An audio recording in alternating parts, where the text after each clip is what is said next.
হরে কৃষ্ণ দর্শক বন্ধুরা, আশা করছি আপনারা সকলেই রাধা মাধবের কৃপায় ভালো আছেন। আজ আমরা শ্রীমদ্ ভগবত গীতার 11 অধ্যায় বিশ্বরূপ দর্শন যোগের 3 নম্বর শ্লোকটি পাঠ করব। এর সাথে সাথে অনুবাদ এবং তাৎপর্যও বিশ্লেষণ করব। আসুন তবে শুরু করা যাক। এবমেতৎ যথা অধ্যা তমা আত্মানম পরমেশ্বর দ্রষ্টুমিচ্ছামি তে রূপম ঐশ্বরম পুরুষোত্তমম। অনুবাদ: হে পরমেশ্বর, তোমার সম্বন্ধে তুমি যে রূপ বলেছ, আমার সম্মুখে তোমাকে সেইভাবেই দেখতে পাচ্ছি। তবু হে পুরুষোত্তম, তুমি যেভাবে এই সৃষ্টিতে প্রবেশ করেছ, আমি তোমার সেই ঐশ্বর্যময় রূপ দেখতে ইচ্ছা করি। তাৎপর্য: ভগবান বলেছেন যে এই জড়জগতে তিনি সাংশ প্রকাশ রূপে প্রবিষ্ট হয়েছেন বলেই এই জগতের সৃষ্টি সম্ভব হয়েছে এবং তা বিদ্যমান রয়েছে। শ্রীকৃষ্ণের এই কথা শুনে অর্জুন নিজে অনুপ্রাণিত হয়েছেন, কিন্তু আগামী দিনের মানুষেরা হয়তো শ্রীকৃষ্ণকে একজন সাধারণ মানুষ বলে মনে করতে পারে ভেবে তিনি তাদের হৃদয়ে শ্রীকৃষ্ণের ভগবদ্গীতা সম্বন্ধে দৃঢ় প্রত্যয় উৎপাদন করার জন্য ভগবান শ্রীকৃষ্ণের বিশ্বরূপ দেখতে চাইলেন।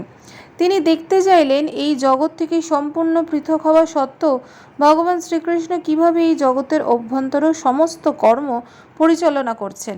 এখানে অর্জুন যে পরমেশ্বর ভগবানকে পুরুষোত্তম বলে সম্বোধন করেছেন সেটিও তাৎপর্যপূর্ণ।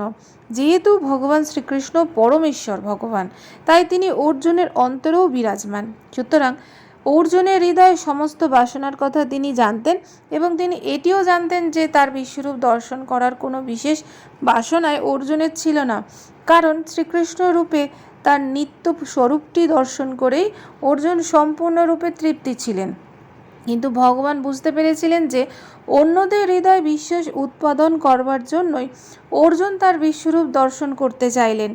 ভগবান ভগবদ্গীতা সম্বন্ধে অর্জুনের কোনো রকম সন্দেহ না থাকায় সে বিষয়ে পুনরায় সুনিশ্চিত হবার কোনো অভিপ্রায় তার ছিল না।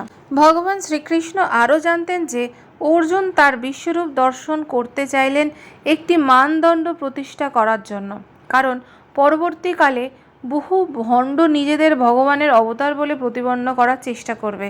সুতরাং মানুষকে সাবধান করতে হবে।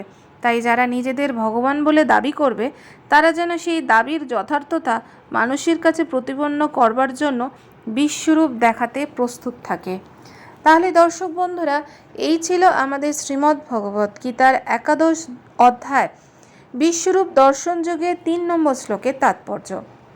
আগামী পর্বে আপনাদের সাথে আবার দেখা হবে পরবর্তী শ্লোক নিয়ে। আপনারা ভালো থাকুন, সুস্থ থাকুন। রাধে রাধে।